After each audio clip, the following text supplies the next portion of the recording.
लीजिए, एक बार फिर से आ गई है दिवाली और इस बार दिवाली पर मूड माहौल थोड़ा सा बदला बदला सा है। जिनके पास सोना और चांदी है वो बड़े खुश है, लेकिन उतने खुश भी नहीं, क्योंकि लगता है कि इतना बढ़ गया, थोड़ा और लेना रह गया। और जो कुछ लेकर बैठे हैं वो है इक्विटीज़, और वो पूरे साल भर से बढ़ नहीं रही। लेकिन बिजनेसेस के लिहाज से देखें तो कुछ बिजनेस कर रहे हैं बड़ा कमाल, ज़बरदस्त तेज़ी में है, और कुछ बिजनेस थोड़े से ढीले ढाले मूड माहौल में। ऐसे में बड़ी बात यह कि इस दिवाली से लेकर अगली दिवाली तक और आगे आने वाली कई दिवाली तक किस तरह से रहेगा देश का मूड माहौल, इकोनॉमी कैसी रहेगी, बाज़ार कैसे रहेंगे, और सबसे बड़ी बात, आपके और हमारे पैसे कहाँ और कैसे बनेंगे। आइए, इसी पर मैं आपसे मुलाकात करवाने जा रहा हूँ दो बेहद ख़ास मेहमानों से, जिसे आप एक तरह से स्टॉक मार्केट के या फिर कैपिटल मार्केट के जय और वीरू भी कह सकते हैं, जो हमेशा आपको साथ साथ नज़र आते हैं। जी हाँ, मुलाकात करते हैं मोतीलाल ओसवाल फाइनेंशियल सर्विसेज के दो फाउंडर से, मोतीलाल ओसवाल साहब और रामदेव अग्रवाल साहब। आप दोनों का बहुत बहुत स्वागत है जी बिजनेस पर। सबसे पहले आपको, आपकी पूरी टीम को, मोतीलाल ओसवाल के हज़ारों लाखों कस्टमर्स को, पूरे परिवार को दीपावली की बहुत बहुत शुभकामनाएं। ये दीपावली बड़ी मंगलमय और समृद्धि वाली हो, ऐसी हमारी शुभकामनाएं सर। धन्यवाद अनिल जी, आपकी और आपकी टीम और आपके सब दर्शकों को भी मेरी तरफ से बहुत बहुत बधाई। Thank you sir. Ramdev sir, वैसे तो हमेशा इंटरव्यू की शुरुआत आप ही के साथ होती है, आज नहीं होगी। आज ये मोतीलाल सर के साथ होगा, क्योंकि आपके मार्केट ने तो कुछ किया नहीं सर, साल भर से एक बड़े आराम वाले मूड में है। लेकिन सर बिजनेसेस उतने बुरे नहीं हैं शायद, भले ही साल भर से बाजार वहीं के वहीं रहे हो, लेकिन कैसे देख रहे हैं आप इकोनॉमी को, बिजनेसेस को? क्या आमतौर पर बिजनेसमैन खुश हैं? देखिए, आमतौर पे बिजनेसमैन काफ़ी यू कैन से मिक्स है, लेकिन मैं अपने बिजनेस की बात करूं तो देखिए, नए कस्टमर तो बहुत आ रहे हैं जी। ओके, और ओवरऑल ट्रेडिंग वॉल्यूम अगर आप एफ&ओ को एडजस्ट करेंगे तो ओवरऑल कैश मार्केट में वॉल्यूम बहुत अच्छा है। आईपीओ मार्केट आपको पता है बूम कर रहा है, भयंकर बूम हो रहा है। इन्वेस्टमेंट बैंकिंग एक्टिविटीज़ बहुत ज़्यादा है। एसआईपी और एसेट मैनेजमेंट बिजनेस में बहुत पैसा आ रहा है। प्राइवेट इक्विटी में हमने काफ़ी फ़ंड लॉन्च किए, ये साल में 3 फंड, बहुत अच्छी सक्सेस मिली है। हमारा जो होम फाइनेंस बिजनेस है वो भी ईयर ऑन ईयर 50% ग्रोथ है। सो ओवरऑल बिजनेस में अगर रिटेल ब्रोकिंग वॉल्यूम का पर देखेंगे तो बाकी बिजनेसेस काफ़ी अच्छा चल रहे हैं। तो डाइवर्सिफाइड होने का ये फ़ायदा कि एक आध बिजनेस कभी किसी साल कम भी रहे, हाँ जी, लेकिन बाकी सारे फायरिंग ऑन ऑल सिलेंडर्स। और रिटेल बिजनेस में भी क्या देखिए, जो ब्रोकिंग बिजनेस डाउन है, लेकिन जो डिस्ट्रीब्यूशन है, जो इन्वेस्टमेंट है, वो बिज़नेस अच्छा चल रहा है। प्राइवेट वेल्थ है और वेल्थ मैनेजमेंट बिजनेस है, वो काफ़ी अच्छा कर रहे हैं, क्योंकि नई नई वेल्थ तो क्रिएट हो ही रही है। और इक्विटी में ओवरऑल पैसा नहीं बना होगा, लेकिन दूसरे इक्विटी में भी, जैसे आईपीओ में पैसा बना है, प्राइवेट इक्विटी में लोगों का पैसा बना है, कुछ अच्छे सेक्टर्स में लोगों का पैसा बहुत बना है। ठीक बात। तो जो स्मार्ट इन्वेस्टर है, लॉन्ग टर्म इन्वेस्टर्स हैं, मुझे लगता है उनके लिए साल इतना ख़राब नहीं जितना दिखता है उसमें। सर, मोतीलाल जी ने तो अपने बिजनेस के बारे में बात की। आप तो हर हफ्ते कई सारे प्रोमोटर्स से मिलते हैं, नए हो चाहे पुराने, चाहे जिनके बिजनेस स्टेब्लिश्ड हैं, बड़ी साइज़ के हैं, या फिर स्टार्टअप्स वाले। आपको क्या सेंस मिल रहा है? क्या वाकई में कुछ भारत का अंडर करंट बहुत स्ट्रॉन्ग है, बहुत मजबूत है बिजनेस को लेकर? बिजनेस के लिए तो बहुत स्ट्रॉन्ग है, लेकिन क्या है कि जैसे इकोनॉमिक मैनेजमेंट होता है, वो कैसे हुआ लास्ट 12 महीने में, तो जो अर्निंग स्लो डाउन था, तो कि अपने को ये देखने का गाड़ी में पेट्रोल कितना है, तो जो वो आता है अर्निंग से। अब वो अर्निंग्स जो है वो स्लो डाउन हो गया। इलेक्शन के चलते पूरा इकोनॉमिक स्लो डाउन किया कि भाई इन्फ्लेशन कंट्रोल में आ जाए, तो क्रेडिट फ्लो आपने ख़त्म कर दिया, 18% से 9-10% कर दिया। तो एकदम से आप करोगे तो बैंक भी सूखे हो गए, and there lot of defaults and also. वो जो एक कभी मैं देखा हूँ कि इकोनॉमी में बैंकिंग लीड्स द वे। अच्छा। क्योंकि banking is the banker to the entire business community. तो banks are not doing well for some reason, that is for the bad assets और क्रेडिट ग्रोथ और व्हाटएवर। जनरली मार्केट थोड़ा slow down हो जाता है, मतलब the whole economy is not doing well kind of thing. It's a good proxy to the how well the economy is doing. तो मुझे ऐसा लग रहा है कि पूरा 12 महीने तो मतलब जो टाइटनिंग था उसको ईजिंग के अब जो ईजिंग के जो एक सिग्नल मिल रहा है कि भाई आरबीआई से, सेबी से पूरा जो सिग्नल मिल रहा है, उसका इफेक्ट आपको अगले 4-6 महीने में, और maybe starting from December you will start seeing. So मुझे लगता है जो अर्निंग्स ग्रोथ लास्ट 10-12 महीने में बहुत धीमे होगा, 6-7%, 8% हो गया, तो उसमें बाजार चलने का, बाजार भी मेरे ख्याल 2-3% ऊपर है, इतना नीचे नहीं भी नहीं है। तो वही it is tracking the earnings. तो अर्निंग्स में जो एक्सपेक्टेशन होता है कि भाई 12-15% अर्निंग्स हो, तब जाके ये 22-23 का पी मल्टीपल मेंटेन हो।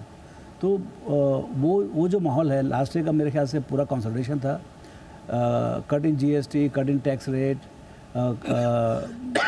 क्रेडिट फ्लो, लिक्विडिटी, सब तरीके से मुझे लग रहा है सरकार चाहती है कि भाई अब इकोनॉमी का गाड़ी आगे बढ़े, कंजम्पशन बूस्ट मिले।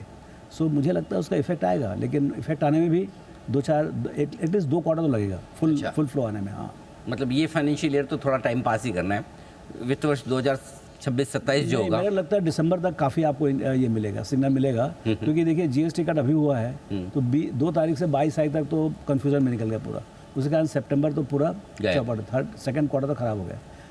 अब जो अक्टूबर से चालू हुआ है, तो मेरी जो बातचीत हो रही है उससे लग रहा है कि traction is very good. October started out very well. Vehicle demand, ये तो आपको 1 नवंबर को आपको सबको व्हीकल का पता चल जाएगा, how well the automotive is doing, how well the generally companies are doing. तो मुझे लगता है दिसंबर तक वेट करना चाहिए कि भाई कितना इम्पैक्ट है इसका, क्योंकि इतना बड़ा चेंज पहली बार हुआ है सब तरफ से जी, चाहे क्रेडिट हो, चाहे फिस्कल हो, चाहे मॉनेटरी हो, टैक्सेशन हो, हर तरीके से सरकार ने किया है, और उसका पूरा इफेक्ट अक्टूबर, नवंबर, दिसंबर क्वार्टर में आएगा। तो तब तक वेट करना चाहिए, क्योंकि कई बार हमारा भी, हम थोड़ा तेज़ी वाले हैं तो हमको थोड़ा ज़्यादा ही ऑप्टिमिस्टिक लगता है हर चीज़, तो everybody is not that optimistic as much as I am. तो वो चीज़ अपने देखना पड़ेगा दिसंबर क्वार्टर के रिजल्ट में कि भाई कैसा मूड बन रहा है, उसके पहले बाजार चल जाएगा। देखिए दिसंबर तक यदि मान लो मेरा व्हीकल सेल्स 20% 30% ऊपर है, तो थोड़े ना बाजार वेट करेगा दिसंबर का। सो मेरे को लगता है it will be very interesting quarter.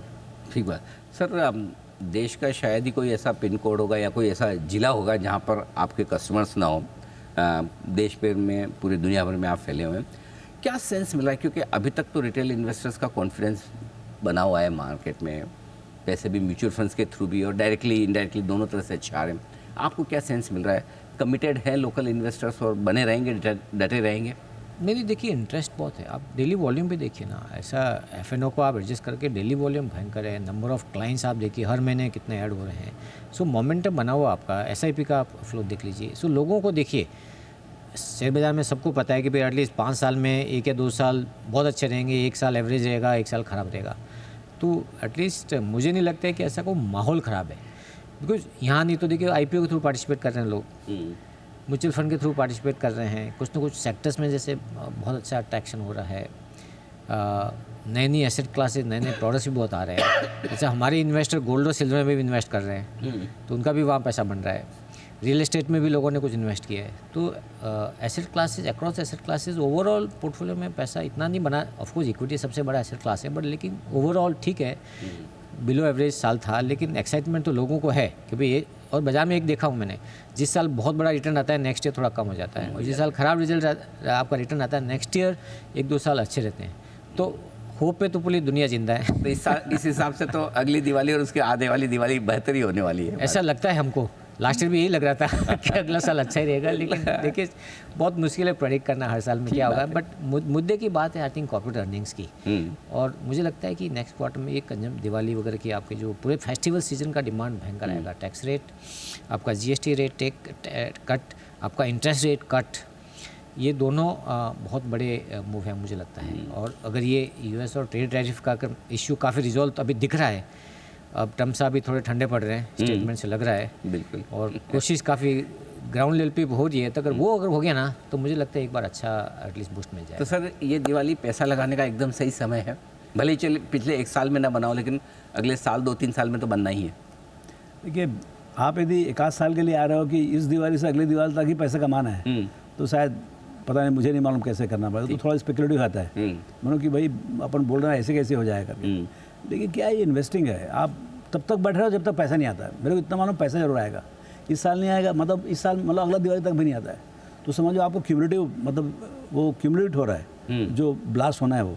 तो यदि इस साल अगले साल में नहीं आया तो और जोर से आएगा, मतलब वो 15% का जो कंपाउंडिंग है ना, वो आपका मतलब मिलेगा। पहले बहुत ज़्यादा ले लिया है। जो देखिए आपका जो कोविड के टाइम में हुआ था, गिर के हो गया 8,000 वाला 25,000 है, राइट। सो 3 गुना हो गया 5 साल में। ओके, तो ये तो जाती है, ये 25% है। तो मैं आपको पहले ही बोलता था 15% सुपर का जो है सब चोरी का माल है। तो वही जो है चोरी का माल सेट हो रहा है अभी। अब जो है अभी लास्ट 5 ईयर्स लें इस डेट से, सो इट अबाउट 110-112% अप, मतलब जस्ट अबाउट बराबर हो रहा है 16 16.5% है, अभी 1-1.5% एक्सेस है अभी भी मेरे हिसाब से। अब इतना तो कैलिब्रेट नहीं करता मार्केट, तो मुझे लगता है कि मे भी शायद एक आध महीने में दिसंबर तक वो भाव हो जाए, मतलब है डबल हो जाए, मतलब 15% हो जाए, then you are ready for another take of.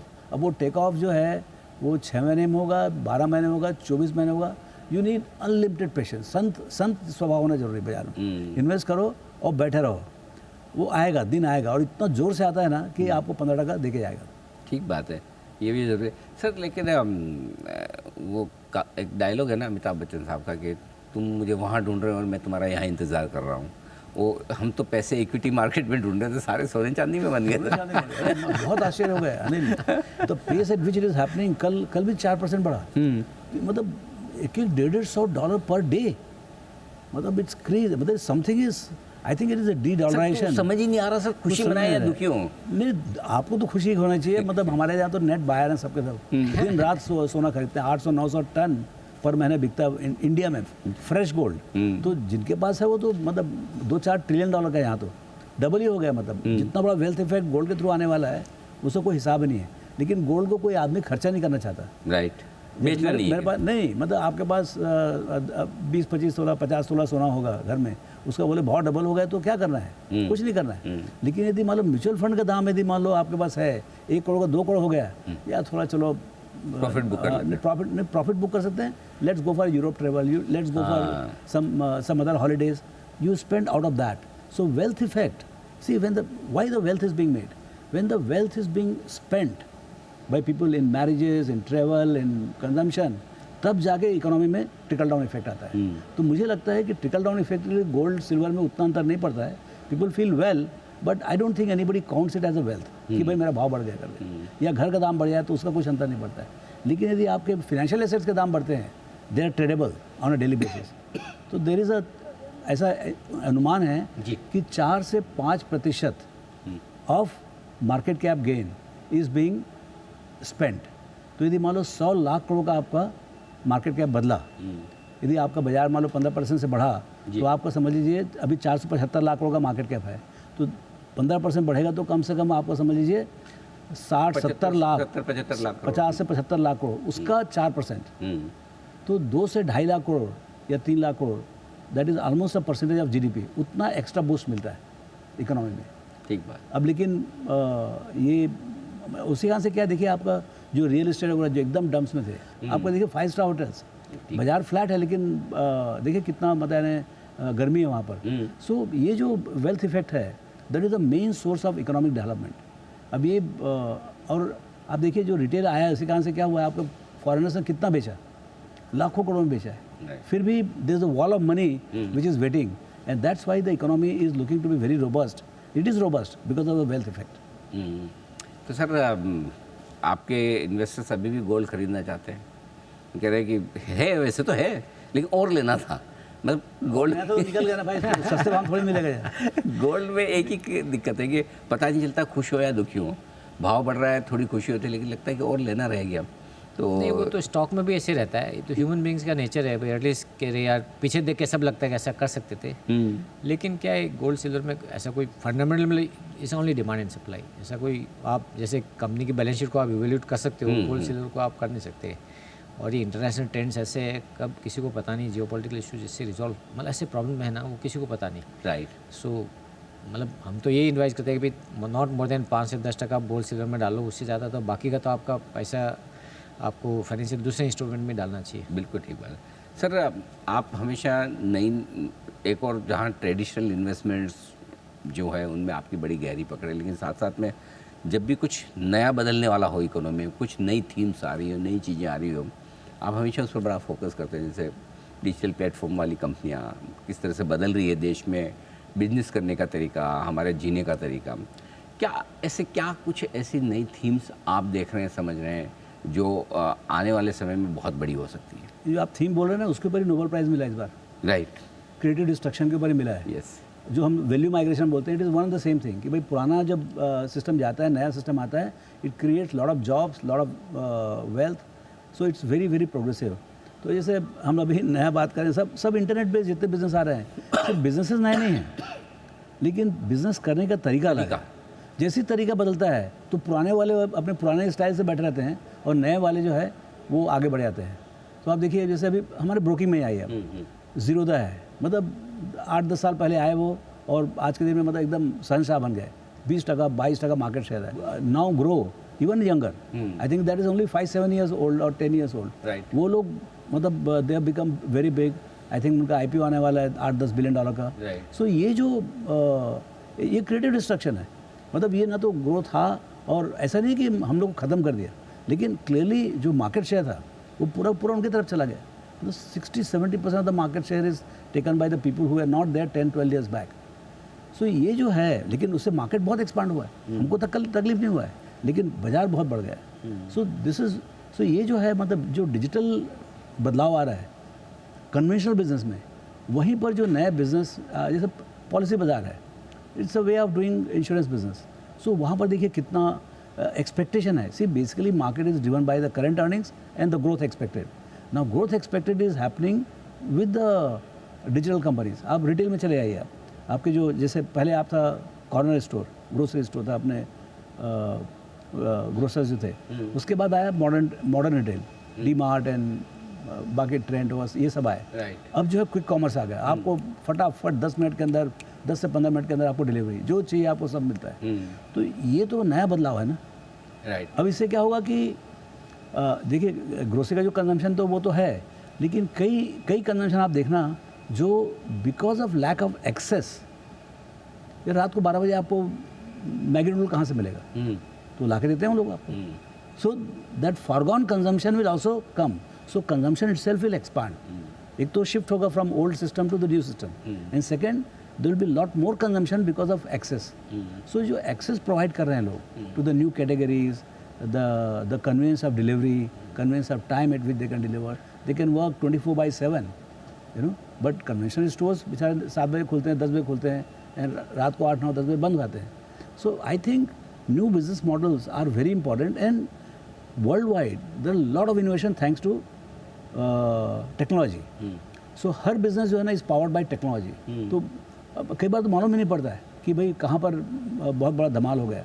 कि जैसे बैंकिंग है, पूरा capital markets, entire financial world is world of data. तो पूरा का पूरा it is impacted hugely by digital. So there will be big win and there will be big loss. So you have to be very careful with whom you are sitting in investment, you know. So as an individual stock picker ये बहुत जरूरी है कि भाई you are always tracking the winners and you are ahead of the curve. भाई सब जीत गया उसके बाद जाके फायदा नहीं है, तो आप पहले से पकड़ना पड़ेगा। यानी इंटरनेट से डिस्ट्रप्शन बहुत होगा, अगर आप सही साइड पे हैं तो वेल्थ बन जाएगी, नहीं तो डिस्ट्रक्शन हो जाएगा। बिल्कुल ठीक बात सर। कुछ सवाल मैं थोड़ा आप दोनों के बारे में एक दूसरे से पूछूंगा। सर अगर ये बिजनेस नहीं करते, stock broking, wealth management, stock market, capital market, तो आप दोनों क्या करते?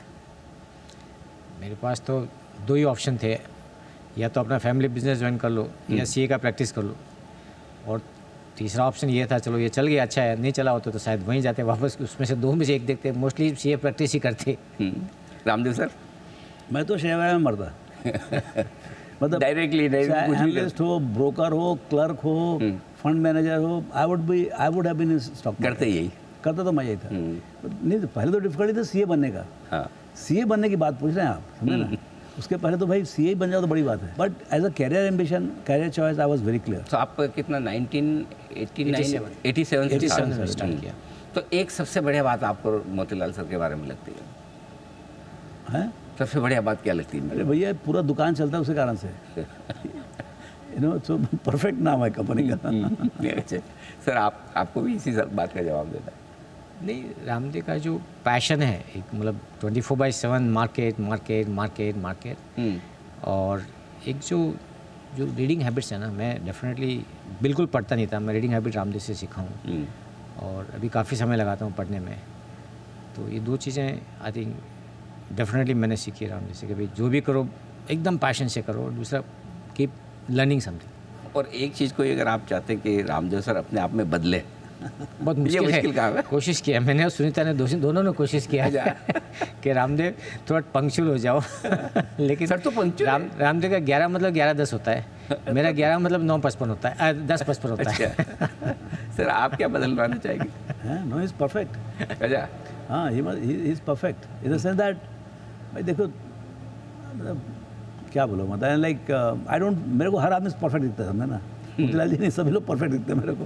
हर आदमी अपने अपने स्टाइल से है, अपने कोई मतलब यानी और मुझे कोई परफेक्ट नहीं दिखता है। अच्छा ये देखिए अच्छा, आप 40 साल पुराने, यहाँ से 40 साल पहले यंग रामदेव अग्रवाल को क्या एडवाइस देंगे आप? यंग एडवाइस देंगे? हाँ, एक एडवाइस दे दीजिए। जो 1987 में 89 90 में जो रामदेव अग्रवाल थे, उनको एक एडवाइस आपको दे दी। नहीं, एक तो मैंने बताया कि टाइम, एक चीज़ क्या है, देखिए पंक्चुअलिटी और डिसिप्लिन का अपने मेरे जीवन में तो डेफिनेटली बहुत इंपॉर्टेंस है। सो मुझे लगता है कि अगर पंक्चुअल लेते तो शायद कुछ और अच्छा हो जाता।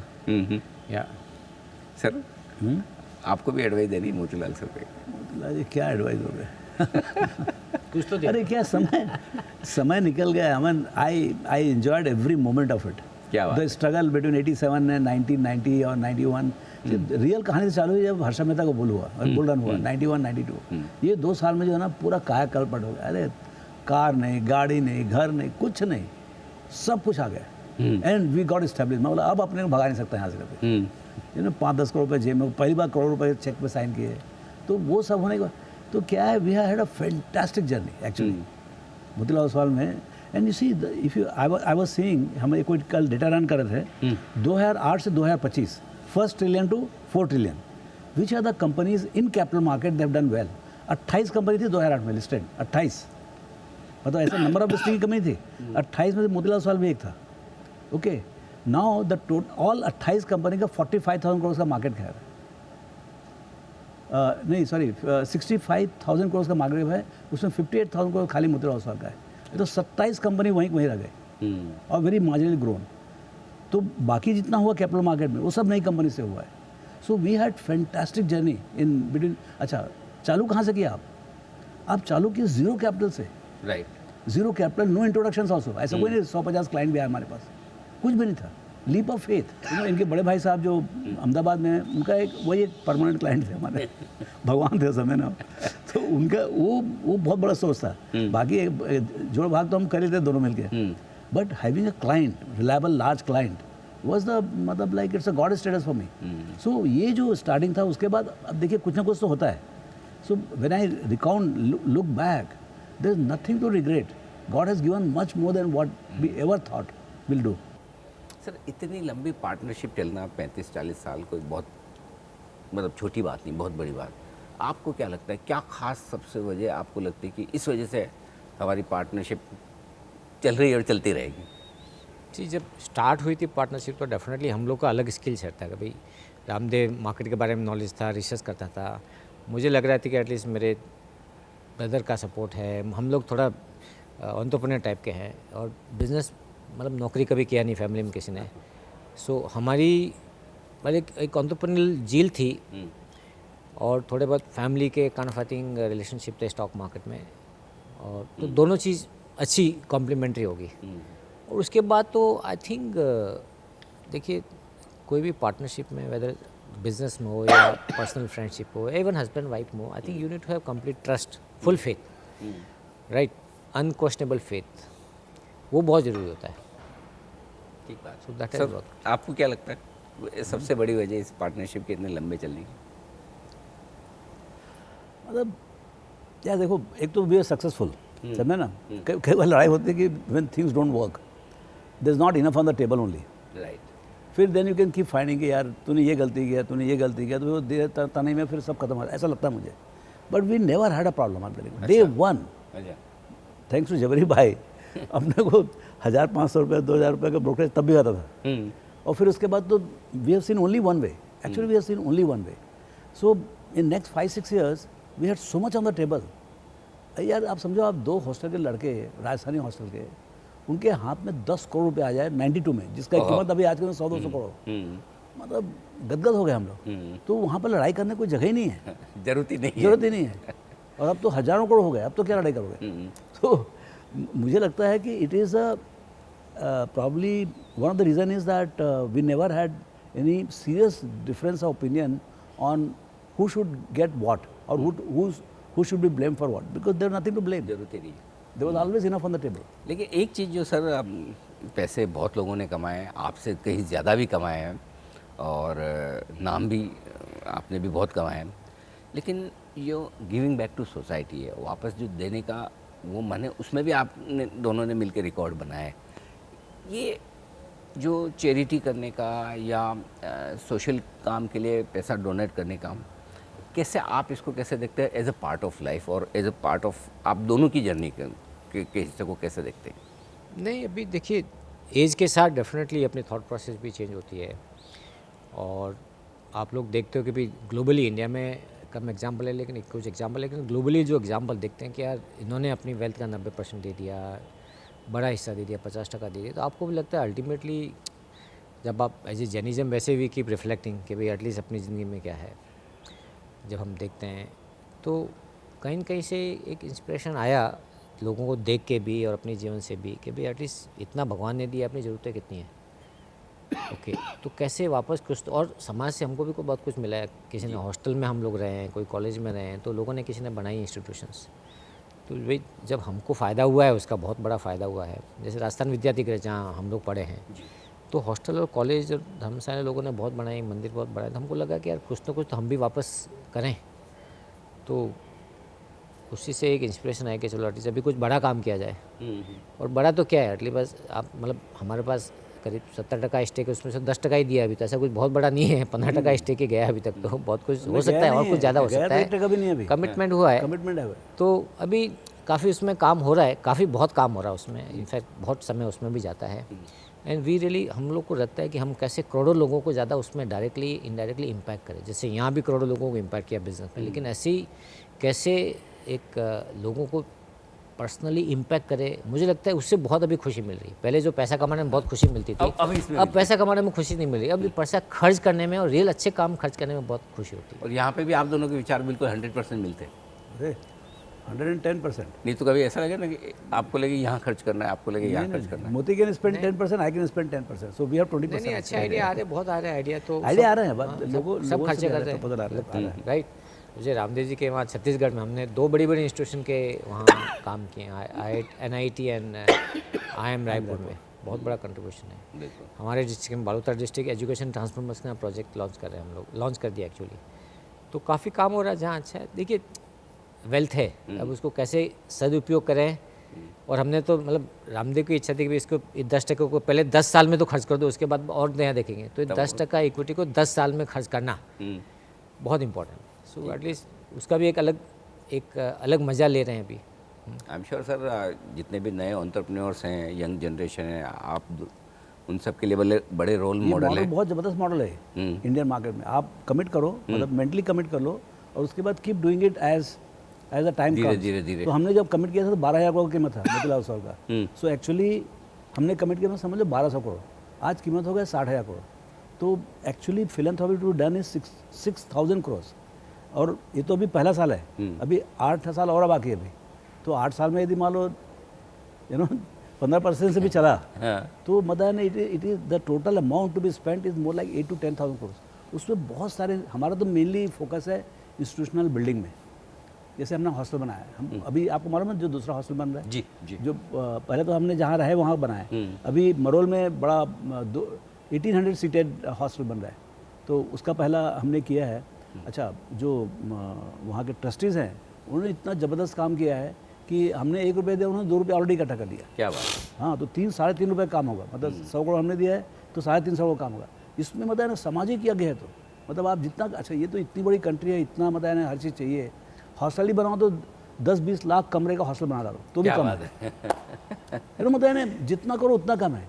आपको खुशी मिलती है क्या? हमने जैसे हॉस्टल में रहे, हम लोग मिले वहीं, तो हम तो लिखवाते हैं हॉस्टल में कि भैया यदि ये इसके लिए हम बना रहे हैं हॉस्टल की, वहाँ पर 2-4 लोग मिलो और नए बिजनेस चालू करो, और मोतीलाल ओसवाल से भी आगे बढ़ो। क्या बात, हजारों मोतीलाल ओसवाल चालू करो। आई एम श्योर सर, आप दोनों की कहानी से बहुत लोगों को, बिजनेसमैन को, चार्टर्ड अकाउंटेंट्स को, प्रोफेशनल, हमारे भी दोस्त लोग हैं ना काफ़ी, उनको भी मतलब आइडिया लेते रहते कि आपने कैसे किया। अभी आप देखे होंगे रिसेंटली भी लास्ट वीक में एक अनाउंसमेंट हुआ अपने दोस्त का, तो नाउ लोगों को यार 10% इन्होंने किया तो हम लोग भी तो कुछ करें, एंड इंस्पायर होते हैं। एंड इट इज़ अल्टीमेटली हाथ से चेक नहीं लिखना है, but ultimately really I think this A wealth ना। So, बहुत सारे लोग मेरे दोस्त इनफैक्ट छोटे छोटे कामों में लोग यार तेरे से कि हम ये भी कर रहे हैं, हम ये भी कर रहे हैं, हम ये भी कर रहे हैं। बिल्कुल sir, more power to you. I am sure कि आप लोगों को और ज़्यादा लोग इंस्पायर होकर देखेंगे और इसी तरह से बढ़िया काम करेंगे। आप अपने लिए, अपनी कंपनी के लिए, करोड़ों आपके जो कस्टमर्स, इन्वेस्टर्स हैं, उनके लिए ढेर सारी वेल्थ बनाएं और इसी तरह से इस वेल्थ को और अच्छे कामों में लगाएं। ये हमारी शुभकामनाएं। इसी के साथ दिवाली की एक बार फिर से आप दोनों को बहुत बहुत शुभकामनाएं। उम्मीद करते हैं सर ये दिवाली आपके लिए और भी ज़्यादा मंगलमय और भी ज़्यादा समृद्धिशाली हो। Thank you so much. Diwali की आपको शुभकामनाएं और सब व्यूअर को मेरी तरफ से बहुत ज़्यादा best wishes for sustained wealth creation, not wealth creation only for 1 year but आने वाले कई साल। या एंड कंपाउंडेड वेल्थ क्रिएशन। दोनों हेल्थ एंड वेल्थ दोनों। बहुत बहुत धन्यवाद sir, thank you so much. Diwali के इस खास शो में आज के लिए इतना ही। मुझे दीजिए इजाज़त। नमस्कार।